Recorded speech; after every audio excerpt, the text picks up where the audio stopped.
శ్రీకామ భక్తిజీ గారికి హిమాలయాల్లో కఠోర దీక్షలో పొంది ఈరోజు మనకి జ్ఞానాన్ని పంచడానికి ఇచ్చిన శ్రీ శ్రీ శ్రీ సాయి సదానంద మహారాజ్ గారికి హరికృష్ణ రెడ్డి గారికి ఇక్కడికి వచ్చిన ధ్యాన మిత్రులందరికీ ధ్యానం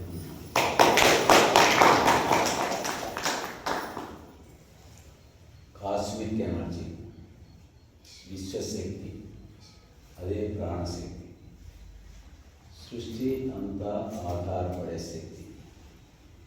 ఎప్పుడు పొందుతున్నాం మనం? ఎప్పుడు పొందుతున్నాం?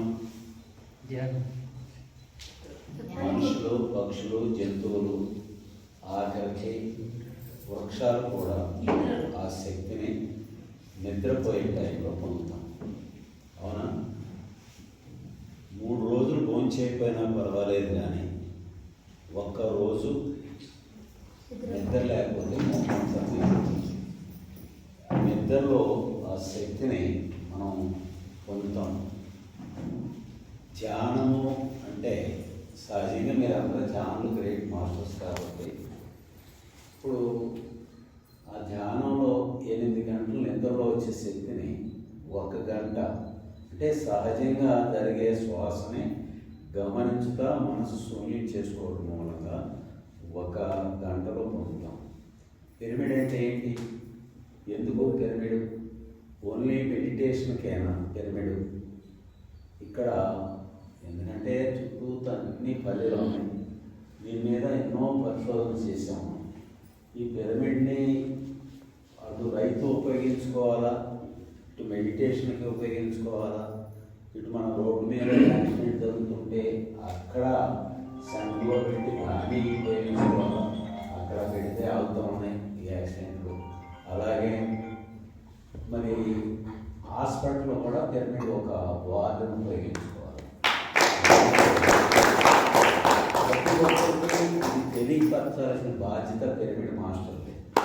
అంటే రైతులు ఈరోజు ఎంతో ఎరువులేసి సరైన పండగ ఎన్నో ఇబ్బందులు పడుతున్నారు.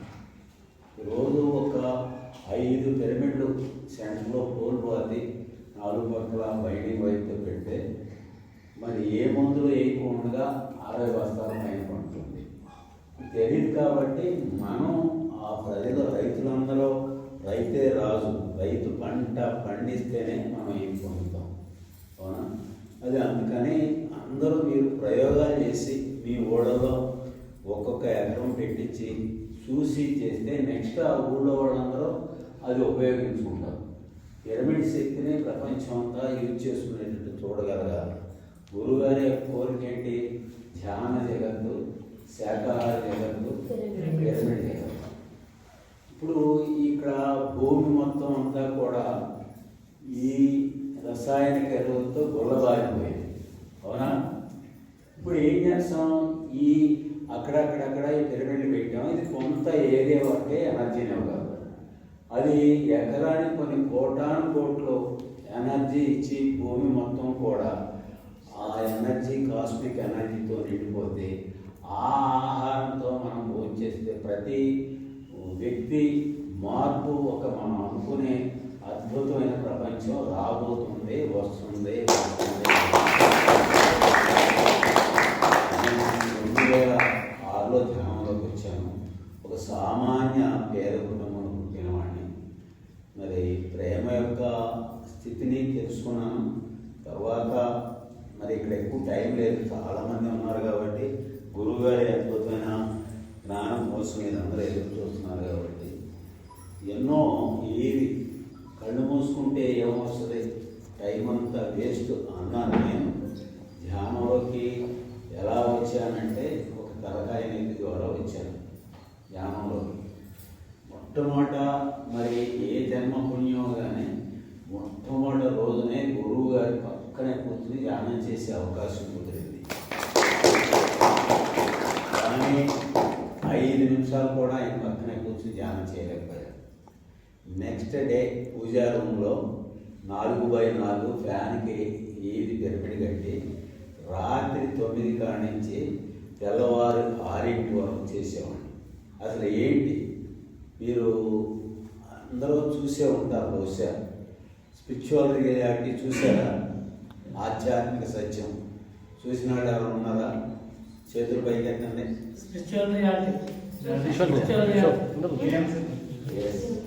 ప్రతి ఒక్కరు కూడా శక్తి ఏంటి, జర్మిడ్ ఏంటి, శక్తి ఏంటి, మనం ధ్యానం చేస్తే ఏం జరుగుతుంది, ఇవన్నీ ఆఫ్టర్ రావాలంటే 3వ నెల తెలుసుకుంటుంది. అవన్నీ కూడా చూస్తే ఎప్పుడు మనం ఏమీ లేని స్థితిలో నుంచి వచ్చింది నేను మరి ఇదెందుకు పొందలేను అని పట్టుదలతో అలా 40 రోజులు, 1 నెల రోజులు అని అవన్నీ పొందారు. ఓహో ఇది ఇంత అద్భుతమా అని చెప్పి ఆ రోజున మండల కార్యక్రమంలో ప్రతి స్కూల్కి ప్రతి మండలంలో కార్యక్రమాలు చేసేవాళ్ళం. తర్వాత గురువుగారు చాలా అద్భుతమైన అవకాశాలు ఇచ్చారు. గురువుగారు మొట్టమొదటి జగన్మోహన చక్రం అమరావతిలో, తర్వాత మరి కట్టాల్లో పనిచేసే అవకాశం, తర్వాత వశిష్ఠ గౌతమంలో పనిచేసే అవకాశం ఒక అదృష్టంగా ఫీల్ అయ్యాయి. ఇక్కడ నాకు తెలిసిన ఈ విద్యలో వచ్చినాయా ఏది పొందామా అనేది కాదు, ఇక్కడ ఎలా జీవిస్తున్నాము. పూర్వజన్మలో నేను మహారాజుని, ఈ జన్మలో టీ కొట్టుకెళ్ళి ఒక కాఫీ ఉచితంగా ఇవ్వమంటే ఎత్తాడా? అది కాదు. ఈ జన్మలో ఇక్కడ నేను ఎలా జీవిస్తున్నాను. నా మేడం గారు చెప్పారు, అంతర్ ప్రయాణం.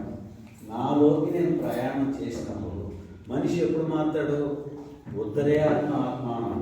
ఎవరిని వాడే ఎలా ఉద్ధరించుకుంటారు? ఎట్లా మార్పు ఎలా వస్తుంది? నా లోపాలు తెలుసుకుంటే నేను మారుతాను. అప్పటి వరకు అక్కడ ఇక్కడ నాదే కరెక్ట్, అందరిదే లోపాలు ఉండాలని నేను ఫీల్ అవుతాను. అవునా? ఎప్పుడైతే నాలో లోపం ఉంది, ఎవరో నాకు బయట వాళ్ళ లోపాలు తప్పలేదు, ఇక్కడేం కావాలా, ఇక్కడే నేర్చుకోవాలనుకున్నప్పుడు అక్కడ జ్ఞానం ఉంటుంది.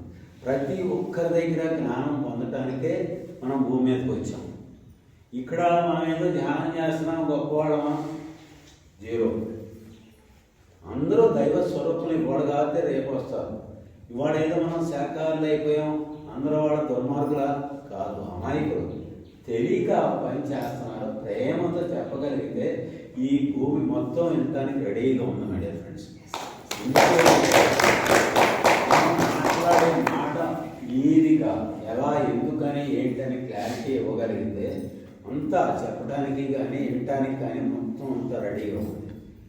ఏ స్థితిలో మనం మారాలా? మన నడవడిక ద్వారానే.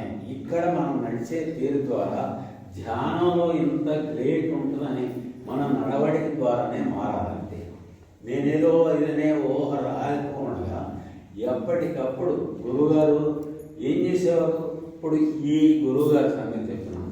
మొట్టమొదట మేము 10 మందిని దగ్గరికి వెళ్తే గబగబా కూర్చొని తీసుకొచ్చి ఆయన చేశారు. ఆ ఏది మనలో ఎంతమందికి ఉందా బంగారు? మనం నేర్చుకోవాల్సింది అక్కడ. ఇంత కఠోర నేర్చడం ఎక్కడ? 70 సంవత్సరాల హిమాలయాల్లో ఉండి -20 degrees ఈదిలో నీళ్ళలో ఇలా నిలబడి గురువుగారు ఈ చెప్తా ఉంటే ఆ మంత్రాలు అల్లివేసి మళ్ళా హిమాలయాల్లో, ఎక్కడ హిమాలయాలు కాదు, రాజస్థాన్లో 55 degrees ఈది వేడి, నీళ్లు తెచ్చుకుందాం స్నానం చేద్దామని మళ్ళా టవల్ కోసం వెళ్ళొచ్చేటప్పుడు సగం ఆగిపోయి, అటువంటి పంచాగ్ని 4 పక్కల హోమాలు, పైన ఆయన పంచాగ్ని. ఎవరో శివుడు, ఈ సూర్యుడు. అటువంటిది ముమ్ము కూడా తీసుకోవడానికి మింగటానికి లేకుండా పొద్దున్న నుంచి సాయంత్రం అంత కఠోర దీక్షలు చేసి అంత అద్భుతమైన జ్ఞానాన్ని పొందిన ఈయన పిరమిడ్లు ఏంటి అనే స్థితిలో వచ్చి గురువుగారితో ఇది చేసి ఒక 15 నిమిషాలు, అరగంట ఈ పిరమిడ్లో కూర్చోండి అని కూర్చుని అరగంటలో వద్దామనుకుని 4 గంటలు బయటకు రావాలి.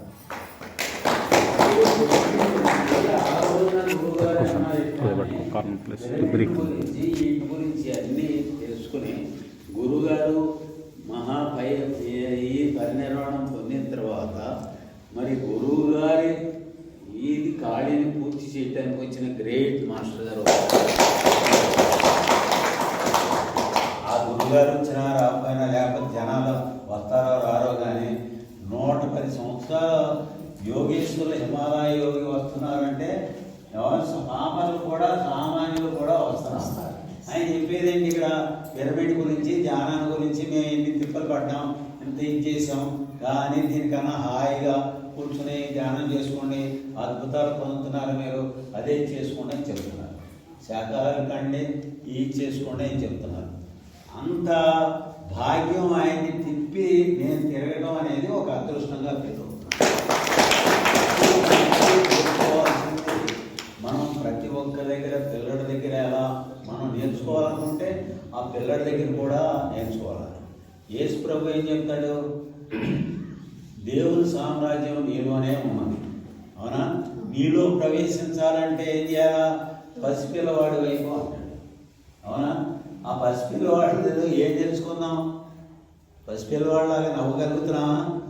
నవ్వటానికే భూమి మీదకి వచ్చాం, అవునా? మరి నవ్వలేకపోతున్నాం. ప్రజెంట్లో ఉంటాడు, ప్రజెంట్లో ఉంటాం, పాజిటివ్లో ఉంటాం, కరుణాతత్వంతో ఉండగలిగితే జీవితం అద్భుతంగా ఉంటుంది. Thank you.